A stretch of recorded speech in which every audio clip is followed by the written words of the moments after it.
নমস্কার। আজ ২৪শে মার্চ ২০২৪ ইংরাজি রবিবার। আজকের সকালের কয়েকটি গুরুত্বপূর্ণ সংবাদে আমি রাজেশ সাবর আপনাদের স্বাগত জানাই। ৩ এপ্রিল মনোনয়ন জমা দেবেন মন্ত্রী পরিমল। শিলচরে আসছেন রাজ্যের মুখ্যমন্ত্রী। প্রচারে ঝড় তুলতে বিশাল কর্মী সমাবেশের প্রস্তুতি নিচ্ছে বিজেপি। আগামী ৩ এপ্রিল বুধবার শিলচর লোকসভা আসনে মনোনয়নপত্র জমা দেবেন বিজেপি প্রার্থী পরিমল শুক্লবৈদ্য। তার মনোনয়ন প্রদানে শিলচর আসছেন রাজ্যের মুখ্যমন্ত্রী ডক্টর হিমন্ত বিশ্ব শর্মা। থাকবেন প্রদেশ বিজেপির নেতৃবৃন্দ। এ উপলক্ষে শিলচরে কয়েক হাজার কর্মী সমাবেশের প্রস্তুতি নিচ্ছে কাছাড় বিজেপি। জেলা ক্রীড়া সংস্থার মাঠে সেই বিশাল সমাবেশ অনুষ্ঠিত হতে যাচ্ছে। আগামী ৩ এপ্রিল সকাল ৯টা থেকে ১২টার মধ্যে শিলচরে মনোনয়ন জমা দিতে পারেন দলীয় প্রার্থী পরিমল শুক্লবৈদ্য। কংগ্রেসের অক্সিজেন এখন আমিনুল। দলে যোগদানের পর আজ ফিরছেন শিলচরে।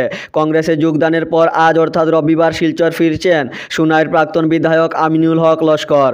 এদিন কুম্ভীগ্রাম বিমানবন্দর থেকে শতাধিক বাইক গাড়ি মিছিল করে তাকে শিলচরে নিয়ে আসার প্রস্তুতি নিয়েছেন দলীয় কর্মীরা।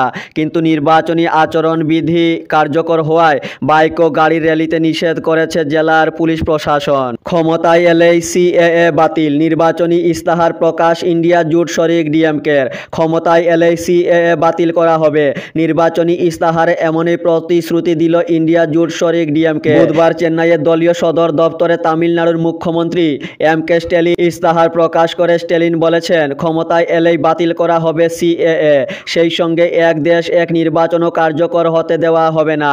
পাশাপাশি শ্রীলঙ্কা থেকে আসা তামিল ভাষীদের ভারতীয় নাগরিকত্ব দেওয়া হবে। ইস্তাহারে দাবি করা হয়েছে, পেট্রোল ডিজেলের দাম লিটার পিছু ৭৫ টাকা ও ৬৫ টাকা করা হয়েছে। এলপিজি সিলিন্ডারের দাম ৫০০ টাকায় নামিয়ে আনার প্রতিশ্রুতিও দেওয়া হয়েছে। তাছাড়া বিনা সুদে পড়ুয়া ও মহিলাদের যথাক্রমে ৪ লক্ষ ও ১০ লক্ষ টাকা ঋণ দেওয়ার আশ্বাস দিয়েছে ডিএমকে। বিজেপিকে উৎখাতের ডাক হাফিজ রশিদের। ভোট বিভাজন প্রতিরোধ করুন, নিজ নিজ এলাকায় ভোটের কাস্টিং বাড়ান। গতকাল লালা ব্লক কংগ্রেস আয়োজিত কর্মী সভায় কংগ্রেস কর্মীদের এই টিপস দিয়ে বিজেপি উৎখাতে ময়দানে ঝাঁপিয়ে পড়ার আহ্বান জানালেন কংগ্রেস প্রার্থী হাফিজ রশিদ আহমেদ চৌধুরী। করিমগঞ্জ লোকসভা আসনে দলের প্রার্থী হাফিজ রশিদ আহমেদ চৌধুরী এদিন লালার রাজীব ভবনে বক্তব্য রাখতে গিয়ে বলেন, এই নির্বাচন দেশের গণতন্ত্র, সংবিধান ও নিজের অধিকার রক্ষার নির্বাচন। ফলে সাধারণ মানুষকে বুঝাতে হবে তারা আবেগের বশবর্তী হয়ে যেন কোনো সিদ্ধান্তে না যায়। সংখ্যালঘুরা বিজেপি মুখী, হেসে খেলে জয়ী হচ্ছেন প্রার্থী কৃপানাথ, বললেন কমলাক্ষ দে পুরকায়স্থ। করিমগঞ্জ লোকসভা আসনে পদ্ম শিবিরের প্রার্থী বর্তমান সাংসদ কৃপানাথ মালার জয় শুধু সময়ের অপেক্ষা। কারণ উন্নয়নের সঙ্গে সাধারণ মানুষ আর সবচেয়ে বড় ব্যাপার সংখ্যালঘুরা মুখ্যমন্ত্রীকে সমর্থন করছেন। তাই সংখ্যালঘুরা এখন বিজেপি মুখী।